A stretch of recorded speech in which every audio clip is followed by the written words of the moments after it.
Good evening. Welcome back to my channel. This is Coach DC from All 22 Films. We're going to talk about Jackson Meeks and the impact that he had in the Lions' 17-13 win over the Commanders in Week 2 of the preseason. We're going to lead off here with his biggest plays in the fourth quarter, almost back-to-back, if you will. This one occurs on a 4th and 3. The Lions are up 14-13. Of course, they're going to go down here and get a field goal to make it a 17-13 lead. It's a mesh concept, basically. Meeks is the number 3 receiver. It's an 11 personnel grouping, and the boundary side corner here kind of gets lost a little bit. Well, he appears to be playing man for a moment, and then must hear something from one of the field side defenders and or recognize that he should not have followed this X receiver across the field.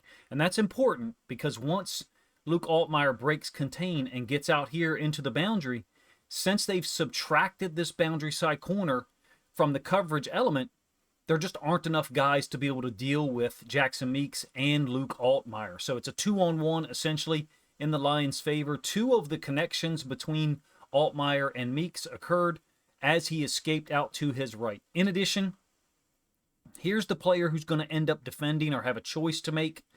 Two bad choices, I should say. It's a 4-man rush concept. 59 and OLB is going to drop out into the boundary. And you can see what's happening here. Altmyer's looking over the middle. Meeks has already crossed the midline. The other receiver, the X-receiver from the boundary, I think it's Tariq Black. He's running across the field. This is the boundary side corner right here who's following him briefly. And he does realize and or receive some communication from the field that he can release that receiver in the form of Tariq Black. And as it stands, 59 ends up being put in tremendous conflict because he's the only guy into the boundary. So once Altmyer escapes, there's no good option here for 59. Again, this is a 4th and 3. Perhaps you can say he should have stayed with Jackson Meeks, allow this defensive tackle to converge and try to catch or to deny Luke Altmyer the ability to scramble. I think Altmyer's probably going to have a chance to get the first down. As it stands, a really nice play, in my opinion, from a Lions perspective. It's Jackson Meeks all the way.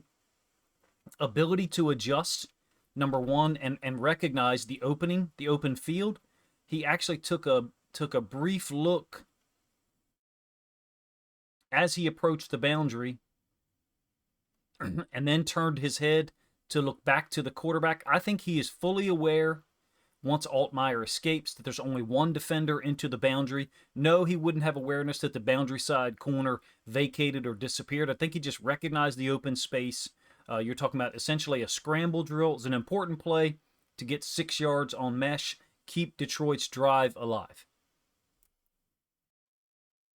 Once Jake Bates knocked through the field goal, Detroit ends up kicking off with a 4-point lead. And, of course, Meeks forces a fumble here. This one's either going to be fun or boring for you to listen to and for me to analyze. I don't spend a whole lot of time on the NFL kickoffs. I kind of find it objectionable, to be honest with you. I prefer the classic traditional kickoffs. But in any case, let's go over some of the numbering systems that's used no matter which kickoff we're talking about. We got 1 to 5 to our right-hand side of the screen, the Lions left, and then 1 to 5 our left-hand side of the screen, the Lions right. You number from inside out for blocking purposes, number 1. Number 2, to teach techniques to your coverage guys. In this case, Jackson Meeks is the number 2 to the left-hand side for the Lions, okay? And from a scheme standpoint, here's how Washington is trying to get this blocked up. They're essentially zone or area blocking everything. I'm talking about those blue lines that are having the the blockers move to the left. Of course, these guys at the NFL level, once the ball is kicked, they're turned around and looking, or at least certain guys are that are going to make the call. Certain other guys are not looking. They have to wait and hear the call, audible, above the crowd and or any other communication. Meeks does a great job of running around his potential blocker. Washington is leaving the 5 to that side unblocked. Now, he doesn't necessarily play a role here, but there's 2 big hits, in my opinion. The first one is from Jackson Meeks, and the second one is happening right here. So he'll lay a secondary blow on that returner, and that just denies that returner any chance to possibly get up and recover the football. You see the football kicks out to the right-hand side. It is Eric Hunter who picks it up. Long arms, is able to control it at the bottom of the pile. 2 really important plays from a Lions perspective. The 4th down conversion to keep the drive going, leading to Jake Bates' field goal, and then the forced fumble on this kickoff. By the way, Meeks had 3 tackles on special teams on the day. We'll talk about some offense stuff the rest of the way, and this is now going to be chronological in the order that it happened for the rest of the game. I chose to show you those two plays from the fourth quarter because obviously they were huge as far as the final outcome. So I do not expect to see Jackson Meeks used in 11 or 12 personnel groups with this type of run play. However, I'll give you one a little bit later where he's asked to do so. So it's a 12 personnel concept or grouping, excuse me, on the second possession, and the concept is going to be a direct flow run to the two tight end side. You can see you got Conklin and Wright over here. I thought Conklin looked pretty good, to be honest with you, receiving the football and in addition as a lead blocker. On the backside here, Christian Mahogany is trying to take over and cut off this defensive tackle, possibly with help from Larry Borum. Borum actually ends up just cutting someone off here, trying to create the extra possible lane for Small to cut onto. It's a 4-yard gain. Why am I showing it to you? Because Jackson Meeks isn't on the field, number one. I think the play calls from a run perspective were different when Jackson Meeks was on the field, first of all. And that's just to recognize the fact that he is a converted tight end. And in my opinion, the staff recognizes he's not going to win at the point of attack consistently if he's going up against outside linebackers or edge defenders. I'm actually looking forward to seeing if he's used in heavy personnel groups, 12 and or 13. Essentially, 12 could be 11 because Jackson Meeks is a converted from wide receiver, and 13 could be 12. So you put tremendous stress on the defense to declare what they think Jackson Meeks is going to be on a particular snap. We've moved forward to the fourth drive here. Of course, the third possession was the 50-yard touchdown by Joshua Dobbs on the zone read concept. I did a one-play Wednesday film study of that. Basically, one-play Wednesday or 2-minute quick cuts are checking out one play and examining it in depth. I put that video up about an hour and a half ago. In any case, this is a 13 personnel group, 2 tight ends to the bottom of the screen, 1 tight end to the top with Tesla, and it's a snag flat concept. Meeks is going to run the flat route, and Tesla is going to run the snag. It's against a base 4-3 structure for Washington. And so all Meeks has got to do is cross the will linebacker's face, and you can see the will linebacker 56. His eyes are in the backfield for a moment. It's just really a 3-step drop, quick 3-step drop, I should say, for Altmaier. Hits Meeks in stride over the correct shoulder. Smooth catch of the football. It's an 11-yard gain. Granted, he's wide open into the boundary. I feel like that's where he's going to make most of his impact in the pass game, if at all. Talking about where Altmaier delivers this football with the defender here on the inside. Of course, there is separation between these two because 56 eyes were in the backfield. But the fact that the throw hits him, on the correct side of the shoulder such that he can turn counterclockwise and get back up the sideline as quick as possible. Makes one guy miss, sort of, and like I said, ends up with an 11-yard gain.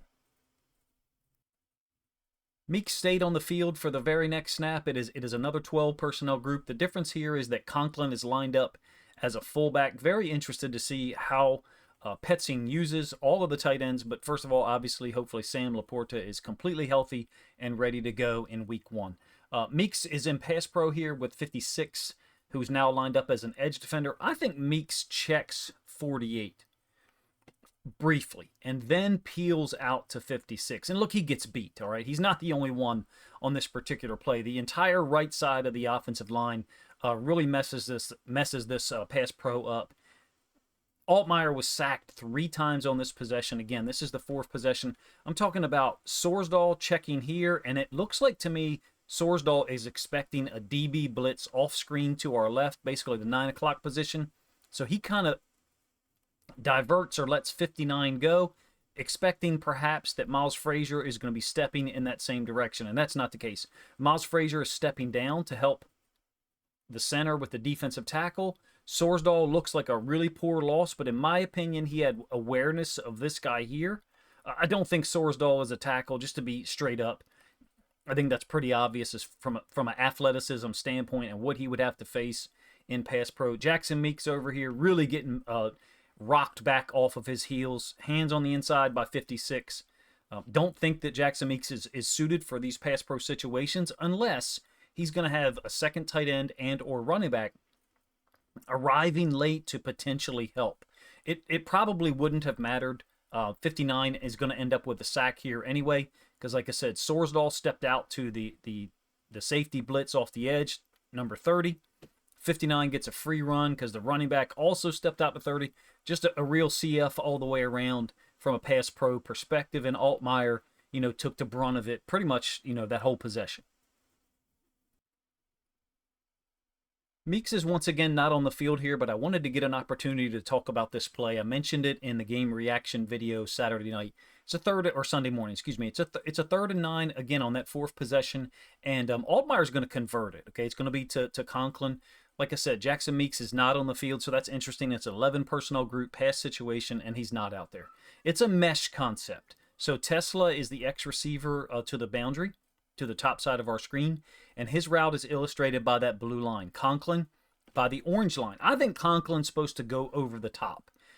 So basically, I think Tesla's wrong, but there may have been some information already about this in a press conference and or interview with one of the players. Here's the reason why I think Tesla is wrong. So what I'm talking about is these guys running into each other here. It's very rarely seen at the NFL level. So first of all, the running back flares to this side, and that's going to hold or eventually occupy this boundary side safety. He'll drop down, and that'll clear out all this space for Conklin from the emanating from the other side, the bottom side of our screen. So normally, when you get the running back releasing to one side, the receiver to that side where he released, he has the low drag, so he normally goes underneath. And the drag or underneath route from the opposite side goes over the top. So that's the only evidence that I have that Tesla is probably wrong here. I really like the threat here of the route. So what I mean is this safety's been vacated. They've caught Washington in a favorable coverage, and you've got what I prefer to call a climb concept. So the number 2 receiver from the opposite side basically replacing that safety or the vacated area by that safety. Altmaier once again escapes out of the pocket to his right. That seems to be his preferred side. After reading it out or trying to read it out, you've got 2 receivers running into each other, so there's nothing to really attack here. Gets out of the pocket to his right. Really nice throw to Conklin. Pretty big gain. Would have liked to have seen Jackson Meeks on the field a little bit more in some of these obvious passing situations, but hey, you can't argue with those 18 yards. 2 more plays here to illustrate Meeks' effectiveness across a wide variety of techniques, including a nice block on a run play here that's originated away from him. Really focusing in on this 4th possession here, to be honest with you, because Meeks was highlighted or utilized in a multitude of ways. So this is another heavy personnel group, 13 personnel. I like having Meeks set up as the outside tight end to the 2 tight end side. So basically you've got Conklin here. I think Brock Wright is the inside tight end who you can't see, and then Meeks is obviously on the outside. When I say it's a run concept away from him, I'm talking about the whole offensive line is moving to the right-hand side of our screen or the left-hand side for the Lions offense. The running back flowing in that direction. Meeks may be credited with a KO here, or pancake here. In fact, perhaps 2 of them. He pushes 41 down. 41 is the edge defender. And the reason why I like the 13 personnel groups, I think it gives him favorable angles. Here's what I mean. You've got a 3-technique defensive tackle to the 2 tight end side. Let me pull this back a little bit so we can get rid of some of those lines. So 13 personnel generally is going to have 2 tight ends to one side or the other, right? You got guard, tackle, a hidden tight end, and then Jackson Meeks. That's a 4-man surface. If you're going to play a 4-3 structure, you're only going to have 2 guys lined up on the line of scrimmage. Generally, you're going to get a 3 technique and then a 9. In this case, 41 has kicked down to head up on the inside tight end, and they've walked up number 30, one of the DBs that blitzed earlier, on the sack. But in any case, I think it gives Meeks, or the outside tight end, an opportunity to get to a defender that's already moving. With the running back going in this direction, left-hand side of the Lions offense, right-hand side of our screen, Meeks can just collapse and take him down. And in fact, an inside linebacker got turned by Sorsdahl, and Meeks ends up on top of him. It's a 9-yard gain. Do I think that Meeks is going to be capable of doing stuff like this consistently in the regular season? No, I don't. I wouldn't expect him to be a dominant blocker, but occasionally you need to use him in a way that is that goes against your patterns of what may be out there on film and or tendencies as far as run pass. And then if you do run, to which side you run. There's probably an opportunity for a 4th tight end here, depending on what Laporta's health looks like. I understand it's a hip, not a back injury from last year, but this was a really nice play from a blocking standpoint for Meeks that I wanted to include in this video. This is an underrated play here, again on that fourth drive for the Lions, which unfortunately ends in a pair of sacks in a span of 3 plays. It's a great catch here by Jackson Meeks, a 12 personnel group, pro slot B. So pro means tight end Z to one side. Slot means a slot receiver and or tight end, and then the X receiver, which I think is Tesla one more time. The running back here, B, being away from the pro side. But in any case, it's a really nice catch and play call from Drew Petzing. Because you're in 12 personnel and it's 2nd and 7, it looks to me like this is a nickel DB for Washington. I don't pretend to know who that is, but I do know we're in a too high safety structure. And so attacking away from the nickel defender when it's a 4-2-5 personnel look for the defense and they go too high, the boundary is the place to go. Very Ben Johnson-esque, if you ask me, in that you have the running back flaring, number 1. Tesla, again, I think he's running just like an in cut, if you will. And then Meeks makes it look like he's running to the outside and turns back. China in, whip route, whatever you want to call it. Altmaier seems very comfortable with Meeks.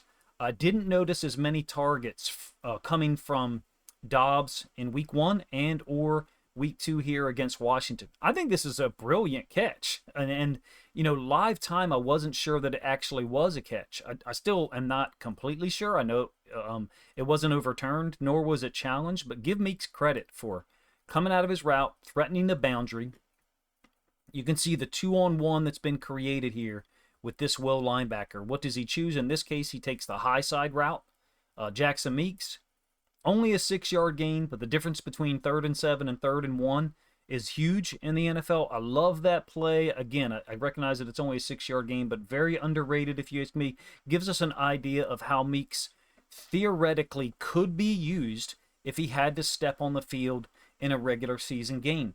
As a tight end into the boundary, again, from a heavy personnel group, so you get the base defense on the field for the opponent, and or if they go nickel too high, then you're attacking or isolating the will linebacker. That's a matchup that Meeks would have a better opportunity to win, as opposed to if you lined him up to the field and he had to go against the nickel DB. Hopefully I explained all that in a way that makes sense. Think the difference between going against Alex Anzalone or Devin White this year as the will linebacker versus Brian Branch or someone like that as the nickel DB set to the field. Badass catch, if you ask me, for Jackson Meeks. 4 catches on the day, I think on 6 targets, as well as 3 special teams tackles. I'll be up front. When I heard that Jackson Meeks was switching positions to convert to tight end, I wasn't sure that there would be much traction there. I'm impressed by this game. I'm happily surprised, to be honest with you, at the implementation of his blocking, even though I think there's a long way to go. Big gap between Meeks' ability to block at the point of attack and or pass pro compared to guys like Conklin or even Sam Laporta, you know, pre-injury Sam Laporta at least. We have no idea what he'll look like when he comes back this year. Hopefully Detroit is just taking precaution by holding him out, hip injury or something that occurred upon impact during practice. But in any case, I hope you guys enjoyed this video. I wasn't sure where to go. I have something to come out on Monday on Drew Petzing's 3rd down play calls, specifically his pass plays, because the pass production has been so low through 2 games, although Altmaier played really well in the first game, the loss to the Cincinnati Bengals. Only produced 110 total passing yards yesterday between Josh Dobbs and Altmaier. They were obviously committed to the run game, 35 attempts for 169 yards. Somewhat misleading in my opinion. 50 yards of that comes on the Josh Dobbs zone read QB keeper on a 3rd and 3 near the end of the first quarter to tie it at 7. I hope Meeks continues to develop. To me, it looks like he is. Special teams impact, getting to the football, making catches like the one you just saw. Even though it's a 6-yard gain, it keeps the offense, quote, ahead of the sticks, puts them in a manageable 3rd and 1, well, high percentage 3rd and 1, I should say, in the second quarter, and at least is being asked to block. My suspicion is the coaching staff, as far as the blocking goes with Meeks, is trying to find out what he can and can't execute, can and can't get accomplished in an actual game against NFL level defenses. And in this case, they found some good and some bad as far as blocking goes. I would look for him to get a lot of snaps in the third preseason game. One thought that occurred to me today as I was watching this film in terms of his usage is if he doesn't get a lot of snaps in the third preseason game, I wonder if that means that he'll actually have a pretty good chance of being on the roster and or possibly have some type of handshake agreement, if you will, that sometimes occurs with veterans or people that have been around one organization for a while. The Ravens specialize in that with certain guys. They did it with Brent Urban on a year-to-year basis, to be honest with you, and they were able to retain him oftentimes when he had possibility of playing more snaps elsewhere. If you guys enjoyed the video, please let me know in the comment section, number one.